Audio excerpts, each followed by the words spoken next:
Today, over 1 billion people live in slums, without access to affordable water, safe food, adequate sanitation and health services. They live in a state of informality. They are deemed illegal and face the constant threat of eviction. Their homes, work and communities are unrecognized and thought of only as problems to be eliminated. Mainstream projections estimate that 2 billion people will be living in slums by 2030, 3 billion by 2050. When it comes to planning and implementing realistic solutions to support our shadow cities, the dominant methods of providing these solutions through both public-private partnerships and centrally planned strategies have thus far had very little positive impact on the lives of the poorest. Over time, the urban poor have developed a deep distrust of promises made and information cited by governments. Unreliable or incorrect information leads to skewed investments, an increased inequality in amenities and services provided, and further, difficulties in catching up with the provision of adequate services. Conversely, when communities themselves drive the data gathering process, they are able to do more than demand a right to stay. For years, communities have organized, saved, and collected their own data, not just to be counted, but to fight for land, housing, and basic services. Through this work, Muungano has built a powerful legacy of community-led data and collective action. Today, that legacy lives on in a new generation. Young people are carrying this vision forward, building on the foundation laid by those before them, and ensuring that community knowledge continues to shape more just and inclusive cities. Because Muungano at 30 is not just about history. It is about a movement that continues to grow, adapt, and rise across generations. As Muungano turns 30, young people are taking up the torch. I'm also happy to be part of the Sule Goriba Impact Innovation. This project has been of much help to us as young people living in the informal settlement. One, it is an opportunity for us young people to learn about how we can do drone mapping. The skills that we'll gain around GIS and drone mapping, it will also help us in addressing issues around disaster management, climate change response, and also identify some of the key issues that are ongoing in the community, especially when it comes to addressing issues around land, housing, and services. I think for us is just to see how do we equip young people with these skills so that they can also earn an income out of it.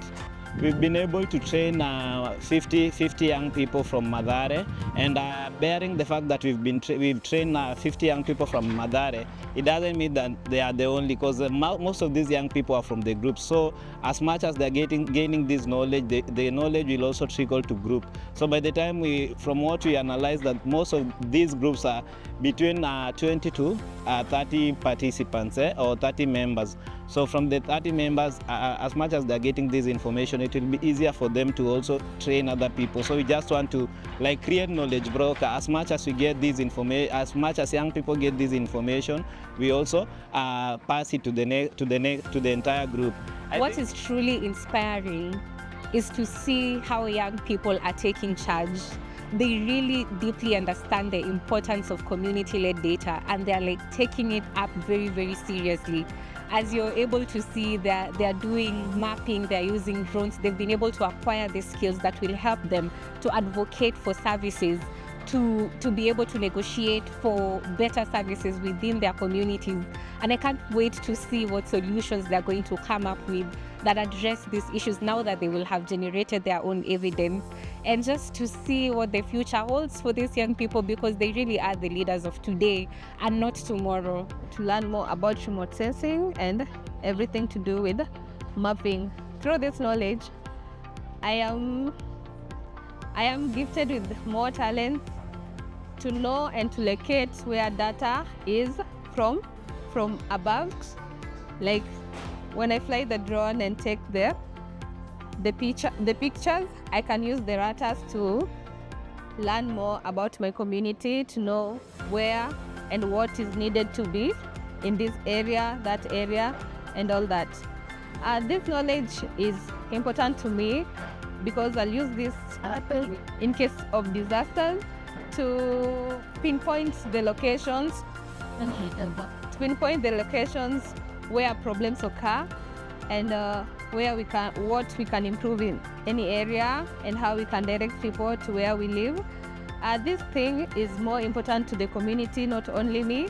We can teach the rest of us to do the same of what we have done here. I think for me, one of the most outstanding things is just to see how young people are very eager to learn about drone spatial mapping, and I'm looking forward to like having a nice engagement. And I think a lot of projects should also be streamlined to supporting young people around livelihood access within the informal settlement. And I would like to thank the organizers of this project, that we are very happy to be part of the engagement, and we are looking forward to achieving a lot and also transforming our communities from the knowledge we've gained.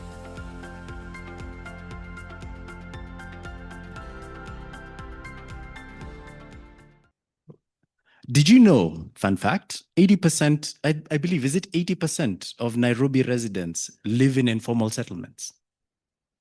80% informal settlements. So that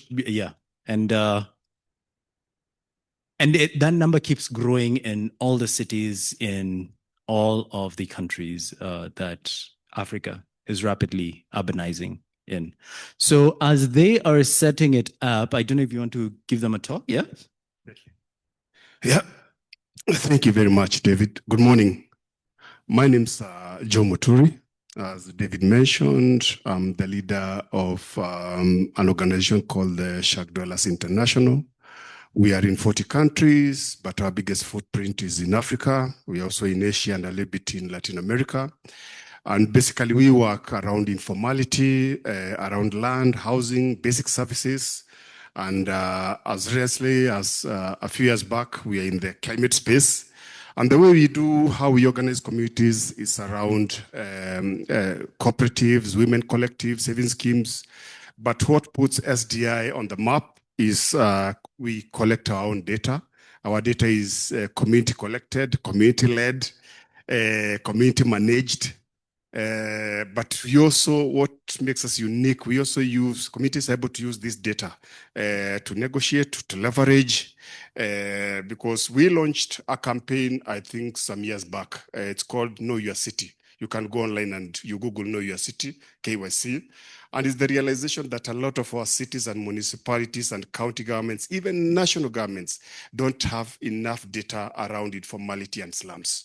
So we launched, but we also work with cities. That's the other different things.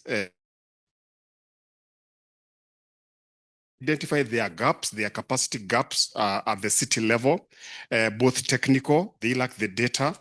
And I think over the years, we have sharpened our tools. I remember when I got into this process almost 20 years ago, we used to have a 12-page questionnaire, going door to door, filling. But now, I wish the video had finished. Young people, we are trying to catch up with the innovations. Young people are collecting data using their phones. They are updating their settlements. David mentioned, yes, we usually, when I speak at with government officials, I tell them SDI, Kenya, SDI, and the countries we work with, we are the only organization with an up-to-date data on informal settlements, around health, around housing, around basic services. We can give them the numbers, how many people, how many families use a particular toilet, what are the issues. And of late, in the climate space, what we have been doing, and for us, the innovations around data, and the mapping, and we don't pretend to be the jacks of all trade and to be the smart ones. We partner with people like OpenStreetMap because of the technical capabilities that they have, the drones. They have been to this space for quite a while. But for us, we give that data some meaning. There's a lot of data collection happening every day. But for us, how our communities, how do they use this data to engage and to leverage and to negotiate for services, to negotiate for project? As recently, we have been in the climate space. And the way we have been doing it, you have had a lot of you, David mentioned Nairobi, a population of almost 5 million, over 5 million. Almost 3-point-something% living in the informal settlement. They live in the Kiberas, the Mathare, Mukuru. If you go to City Hall, you ask me how many slums, informal settlements are in the city of Nairobi. They will tell you the 4 big ones. But we told them we have 157 slums in the city of Nairobi. So we have been looking at, you remember the flooding, now with the climate risk. You remember some years back, cities were blamed for all the climate crisis in the world, the pollution, the smoke, everything. But we have been trying to change also to push the recognition of climate effects in cities. And the most vulnerable, if you are looking at informal settlement, you're looking at slums, the common characteristics, lack of basic services, insecurity. Then to compound the problems, we have now the flooding, we have the heat, we have the air pollution, we have all manners of new challenges which are coming up. So what we have been doing over the last few years and working with a number of, in the 4 big cities in Nairobi, Mombasa, Kisumu, and Nakuru, is to look at what are these areas which are vulnerable to the climate risks. If you look at, for you who are in Nairobi following up the flooding, every time there's a flood, people must die, loss of lives, loss of livelihoods, loss of homes, and usually the government response is not more of a social or a humanitarian, it's a security. You don't need to be here. They bring in the bulldozers. But this time around, I think they told communities to destroy their own homes. They need to leave a buffer zone of 30 meters, 30 meters. But what we have been trying to work with the city, communities are able to identify all these spaces that are prone to the risk. So we have been working with the cities to map out all these areas. Not more, for us, we don't respond. Our work is not to respond to the disasters. Our work is to make sure that this disaster, because every year it's a cycle that never ends. Floods will come in here, destroy homes, kill people. Then everybody will come, the political class will come with a few blankets and a few packets of milk. Then they disappear. Next year, the whole cycle starts again. But we have been working with this. We work very well with Kisumu, where we mapped out all these areas that are prone to climate disasters and risks. So now working with other partners, OpenStreetMap, David is aware of this. We are working on a process of relaunching the Know Your City. We are calling it Know Your City 2.0. And basically is to challenge us. What is the next level of data collection? What is the next level of tools? How do we manage? How do we make this data accessible? So one of the gaps we also see every day, if you go to informal settlements, you go to Mathare today, Mukuru, Kibera, we are also in Lagos. Recently, there were evictions at that waterfront community. So what we are doing every day, there is somebody, there is a researcher, there is a university, there is a civil society organization collecting data, and committees are getting fatigued of people coming in and out every week, and they don't see the changes. There are no transformation. So we are working with people.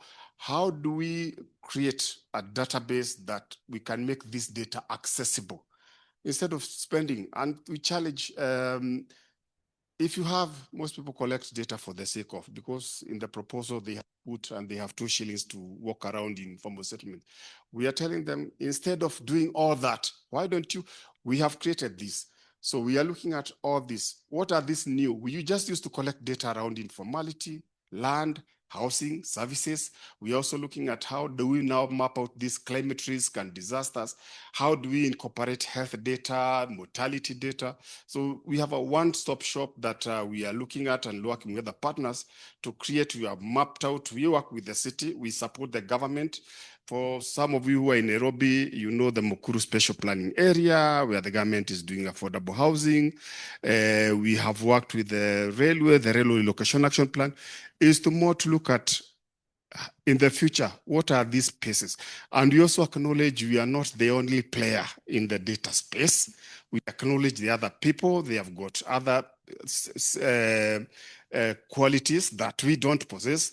So we are partnering with other people. So we don't pretend that we know everything. The other thing we are also looking at is in terms of how do you create, for us, the other thing we do with the climate and working with the cities, we are not creating a team of 325 people to respond to disasters. We are training, we are working with other partners to train each household to be a disaster response team. We have done that in Naivasha. We have done that. They know what to do in terms of crisis, in terms of fire, in terms of anything. And the other thing, finally, we are looking at is also looking at these other partnerships. How do you create in terms of the tools? Because I told you, we train committee members as opposed to other organization, go to the university, get a few guys, give them work, walk around 3-4 days. Our committee, we train committees on how they collect this data, how they manage this data, how they update this data in terms of they work with the planners to map out this area, create shape files, identify the services, but for more so, this data is used to, like I said, to plan. We work also with a number of organizations. I'll digress a bit. Some years back when we started doing this work, so you go to City Hall and tell them our communities are facing evictions, or we have one water tap being shared by 3,000 people, or we have one toilet being shared by 100 people, so the queue is usually 2 hours long. City Hall will ask, so how many of you are there? And one of the things you go back to the committee, collect information. We have this, their population is 10,000, 3,000. When you take this information, you used to take this information to City Hall. It used to be garbage in, garbage out. But then again, we started now partnering with academia, University of Nairobi, and in all the countries that SDI in. So the academia and other organizations started giving credibility to that community data, which now is acceptable. It's been put there for everybody to challenge, to peer review, the planners. So that's why I'm saying the next level on the lookout is the Know Your City 2.0, where we are trying to look at to encompass everything, the challenges of informality, about services, about the numbers, about the risks that are going to happen. I told you we also organize around committees just saving for their basic livelihoods on a day-to-day. So in a nutshell, 7 minutes, that's what I can say about SDI and the data I collect. Thank you, Joe. And you need to stop me. I can go on and on and on. And thank you, David, for having us here. Thank you, Joe. And I want to teach you something that I learned from the communities. How you clap at SDI is actually not clapping. It's you do this, umeme. And I don't know if anyone knows why umeme instead of clapping. No? Yeah? Sorry, it's because? Disability inclusion. That's an interesting, yes, this. So when you gather in certain specific areas, the government is watchful. And if you're making noise at night when you're gathering, you're going to be in trouble. So, umeme. So thank you so much, Joe. They do amazing work around giving dignity to those who are in informal settlements. I would recommend highly to check out their work. So now we're going to have Abbas, who's going to do a small presentation on the work they're doing around urbanization and data collection on that. So umeme for Abbas. Thank you.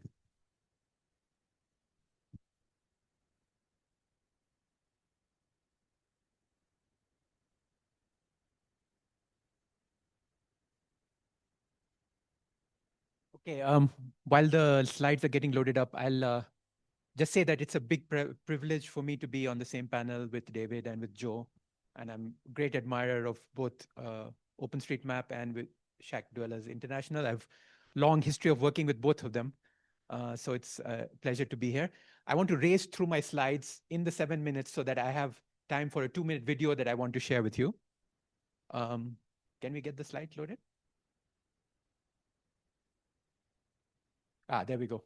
Okay, so let me start with an honest admission that as someone who works on technology, if you look at the title of this presentation, I expect you want to hear about tools and QGIS and OpenStreetMap and Python and Mapathons. but I'm really concerned about the word capabilities, because that is where really the constraints lie. Before I joined the World Bank about 1 million years ago, I used to work in the government of India. And I used to be the equivalent of what is like a district commissioner in Kenya, where you're in charge of everything, right? From law and order to whether the trash is picked up or not, the buck stops here. And I have seen so many consultants flying in, flying out, creating fancy dashboards that are never used. So the constraint is not, I mean, if there's one message I want you to take away is constraint is not technology. The constraint is political economy and capabilities at the local level. How do I get this to work? Do I point it here or there?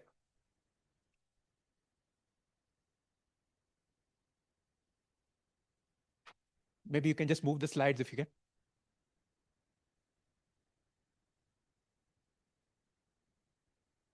There we go. Yeah. Can you hear me without the mic? I guess I'm loud enough, right? Okay. It's easier for me then. Oh, okay, sorry. Okay.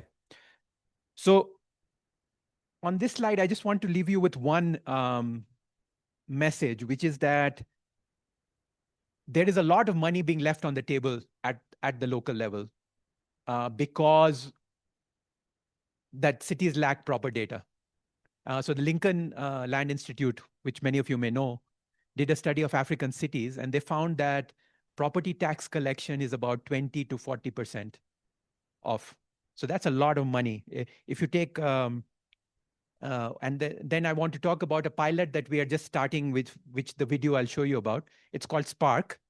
So this is a World Bank project, which stands for Smart Parcel Atlas for Resilient Cities, where essentially what we do is that we take high resolution satellite imagery and combine it with AI algorithms that enable us to tell a city in about 30 days what is happening on every single land parcel. Now think about it. Land is often the biggest asset that cities sit on, and they most often don't have a clue what's going on with their land. So this gives us a very powerful tool. And we've piloted it in 3 cities, in Kigali in Rwanda, Juba in South Sudan, and Johannesburg in South Africa. And I'll just share one result that we already have. So in Kigali, we have mapped 12,497 parcels that were outside the property tax net. That means about $6 million of extra revenue to the city in just 1 year. So think of this, one city, $6 million. So think about it across Africa if we can scale it up.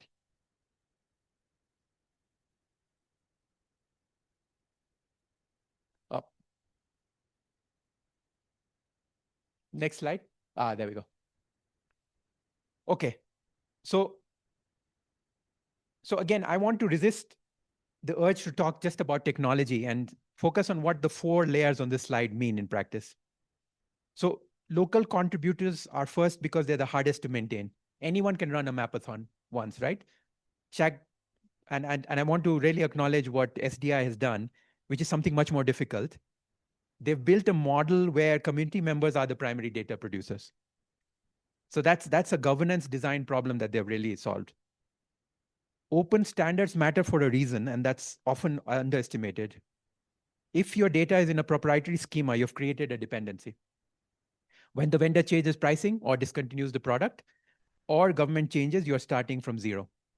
So OpenStreetMap schema, GeoJSON, OGC compliant APIs, these are very boring, but very, very valuable tools. So the point here is that it is governance where I see the most failure, and it sounds bureaucratic, but it's the question of who has the authority and the obligation to keep the data current.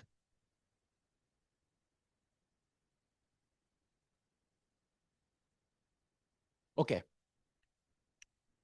So this slide is, if I have to summarize it, it's one, why open source matters, but it's not enough. I'm not arguing against open source at all.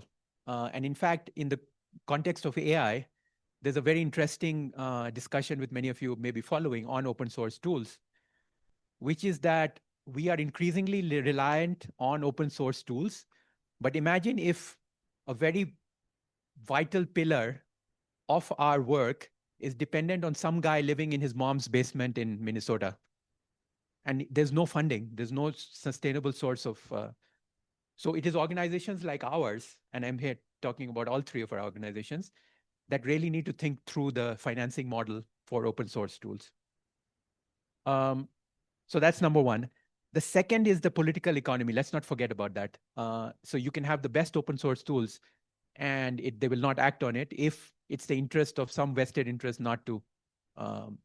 In fact, there's a great Keynes, John Maynard Keynes, the great economist. He has a great quote that governments don't really want to be well informed because it makes decision making very complicated. Okay. So the next one is on the sort of what this pipeline actually looks in practice. So what we're doing here is that we have to think about it in kind of three tiers. So one is that tier one is kind of the free lunch, where in Spark, we are trying to map every city in the world. And our aim is that in 2 years, we will have free data, free open data for about 1,000 cities. Tier two is where the real work happens. And I want to be very specific about something. We are benchmarking every AI output in Spark against human digitized parcels. And tier three is the integration layer, which is the most expensive and the most city specific. So linking parcel data to a municipal finance system requires knowing how that system is structured, what data format it accepts, and who has authority to import new records. So the question we have is that when we go into a city with Spark, the first question we ask is that who is going to maintain this after we are gone? And that is often the most critical question. And here on this slide, I want to talk about the partnership model, which is that so most geospatial programs in development have a clear hierarchy, right? International consultants produce data, local partners validate, and governments receive. But the problem is that that hierarchy often doesn't work. And what I really appreciate about SDI is that they invert this hierarchy. It is really the local community that is producing the data. And they validate the data quality. And what David and Hot bring is the connective tissue, open standards, interoperable formats, workflows.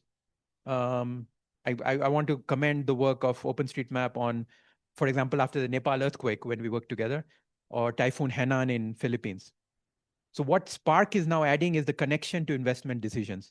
We're trying to answer the question, what does a city government or a World Bank task team actually do differently because this data exists? So this is really the key question. You can produce pretty maps, but the question is, what is changing on the ground? Are people acting differently? Are the decision makers given the tools to act differently? So that is really the key question. So I just want to leave you with that thought about that when we're talking about open source data, the question really is not that whether we've produced a pretty dashboard.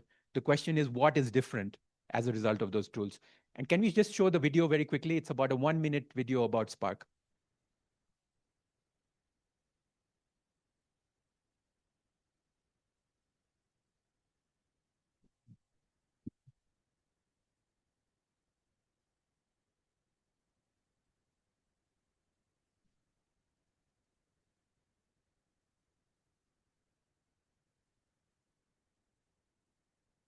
There's no audio, but I think you'll get the point.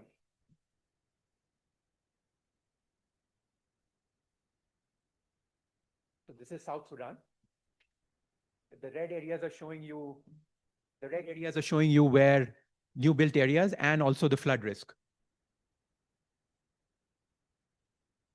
As you know, South Sudan is pretty much it's sitting on a water body. So flood risk is really the pressing. This is Kigali, which is showing the new construction, which is outside the property tax.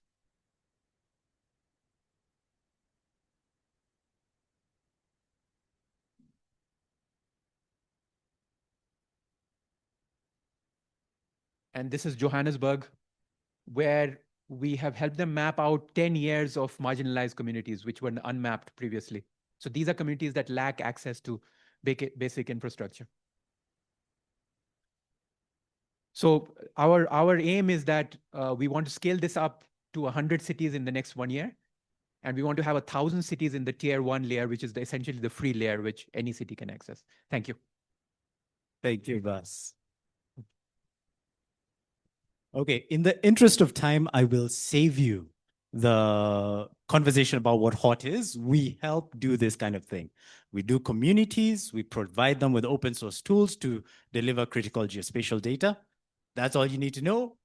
Find me after the session. I'm here all week. And I will also spare you the agony of me asking Abbas and Joe questions. I can find them at any point. So I will allow the audience, please, if you have questions for any of us, I know there is, and in the interest of time, to try and, yeah, let's go for the Q&A. So please join me here. And another round of applause for them. So first question. Yeah, thank you so much. I am Ibrahim Ajata from Gambia, West Africa. My question goes to the first speaker. They are doing very fantastic job, and then congratulations for that. And then I wish you also extend your work to the Gambia, West Africa, where we also want you to be collecting some of those data.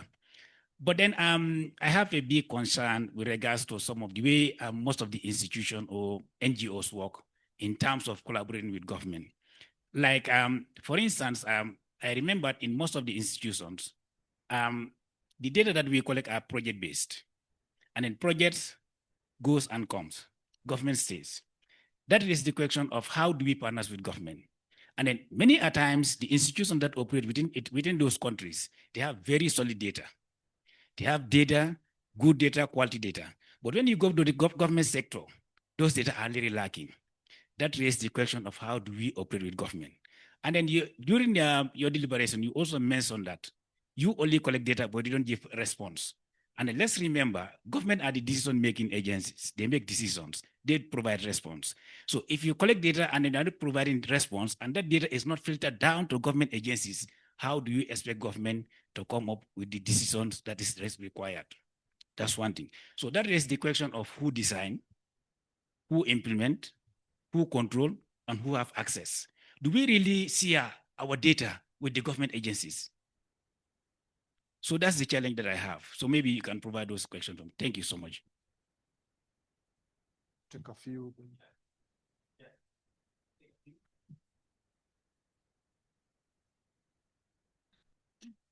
Hello, good morning, and thank you for those wonderful presentations. My question is around integration of data from different sources, knowing that probably different organizations have different definitions of different indicators, as well as just different variables that are of interest to them as well. So how practically do you deal with integrating different data when it comes to considering those differences?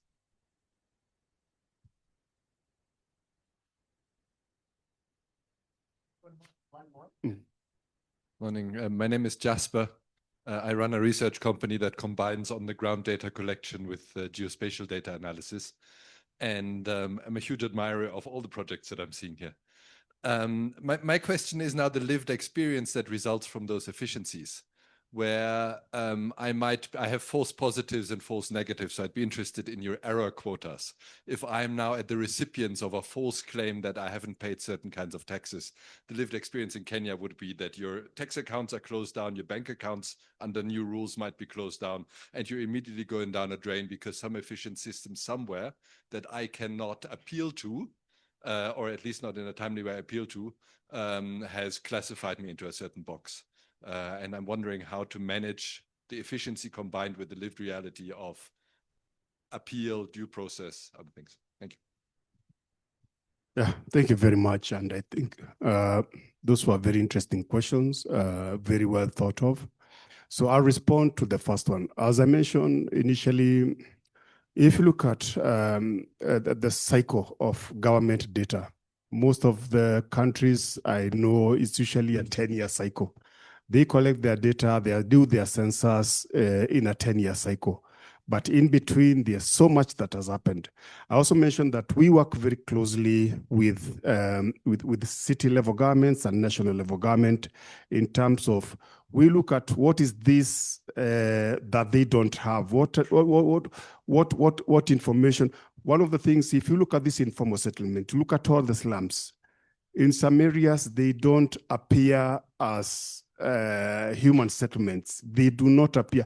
If you go to the government cadastral maps, some of them are classified as wetlands. Some of them are classified as dump sites. Some of them are classified as unlivable areas. They don't mention this is actually there's a population of so much people here. So what this data does is to, first of all, make these communities visible. Like you said, this is the government who has the mandate, is the duty bearers, is the service providers who has a mandate to provide these services. So when they are deciding at City Hall where they are going to invest, where they are going to put development, these places are usually faceless. They do not exist.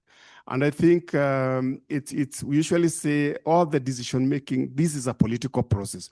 So how do you make sure, for example, the people in Kenya knows that county governments, they produce something called the county development, whatever plans, where they look at in the next. We make sure, and committees make sure, that they will appear within, based on the data that they have collected. We must make sure that our plans, if it's infrastructure, if it is water, if it's basic services, if it's a sewer line, they're incorporated in the county integrated development plan so that they can get a budget. So we acknowledge, that's why we say we work with the government. In some areas in Mombasa, we work closely. The government is interested in this data so that it can be able to plan accordingly. They know our expertise around that in terms of training communities to collect the information, updating the information. So the county governments use this in terms of how do we now, when you are allocating resources, you have to remember also these slum dwellers are also taxpayers. They have a right, like any other resident in the city, to basic services, water, land, shelter, access to better medical care. So like I said, we acknowledge. Sometimes it's very controversial. I say we are not one of those human rights organizations that point everything that is wrong. And I think for us, when we started working with government, we were looked as, we had sold out, we were sleeping with the enemy. But we realized working with city authorities, working with national level government, we got results more faster than just pointing, this is wrong, you don't need. We meet the government halfway. We know the communities, we organize communities. So in Mathare, where we have done a water reticulation, every time the city puts in water or Nairobi put in water, the pipes are vandalized, something happens. But then when we start working in the communities and there's some level of ownership, there's community contribution to how the water is reticulated, it's safer. We have worked with Kisumu, the integrated model where communities take care of the pipes, take care of everything. So I think for us, we identified these gaps. And I said, the cycle of most national governments, they plan based on the census, which is done every 10 years. But in between here, there's so much that happens. And I think that this is where we see the gaps. We will take care of what happens in between here. I think Abbas will answer the other. Sure. No, these are such great questions. Let me start with a question to you. How many of you have read the book, Seeing Like a State by James Scott? Yeah, so some of you have, right? So we're in a kind of a weird situation where, James Scott had this worry that the state makes their citizens legible and they can see everything. But now we're in a kind of an inverse problem where the state can see everything thanks to AI and these tools that we're talking about. But the citizen has no line of sight in terms of the black box of decision making. And I think that goes to what Jasper's question, let me start there, which is that where is the accountability? And at least for the tools that we are building, there is always a human in the loop and there is a accountability mechanism. So it's not a black box. Spark is not a black box. The algorithm will not make any decisions without a human in the loop. So if you're not happy with your property tax, there is a grievance mechanism by which there will be an escalation. I know it's not a perfect solution.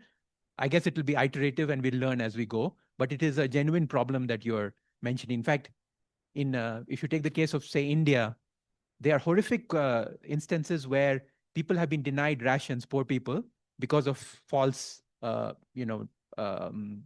positives thrown out by an algorithm. So I think we really do need to think about this as a serious problem and sort of build accountability and transparency into the decision making by artificial intelligence, which is, all the countries that we work in are facing this problem. About your question about sort of bringing data layers together, that's such a great question you've raised. And there are 2 or 3 things that I would say. One is that it's quite ironic that, even if you take my organization, the World Bank, we have different parts of the World Bank collecting different types of data, and we find it hard to aggregate it, to bust the silos. So that is one thing we're trying to do through a tool like Spark, which is kind of automating at least the data that we have into a shared space where anybody can access it. That in itself is very powerful. But really the next logical step would be for government agencies to start sharing that data, and in a way that makes the whole greater than the sum of the parts. When you start overlaying different types of layers, you start seeing things that you would not otherwise have seen. And that is really where the power of these tools start coming out. But let me tell you, this is not an easy task. I lived in Singapore for 10 years. Singapore is one of the most sophisticated, governments you can imagine. It took them about 10 years to kind of bust these silos. They have a law which mandates agencies to share. And even then it took quite a while. So I think this is one of the biggest challenges, that how do we make government agencies share data seamlessly? And if you have ideas, I would love to hear about that. I love it. Sorry. And there's usually, when it comes to the data sources, I think there's some level of mistrust. Everybody questions, how credible is this data? How accurate is this data? We worked with Mansueto Institute, and I think we realized we cannot continue the same way we're working. How do you integrate AI? How credible is Mansueto Institute at the University of Chicago did a project called the Million Neighborhoods Project. And these are young guys in their computer, sitting at their classroom in their computer. They could map out, they had mapped out entire neighborhoods with an accuracy of, and so for me, it's how do you integrate AI? At what level do you bring in AI in the data conversation? No, thank you so much. I know that is time for us, and thank you so much for engaging. Please reach out to the teams here.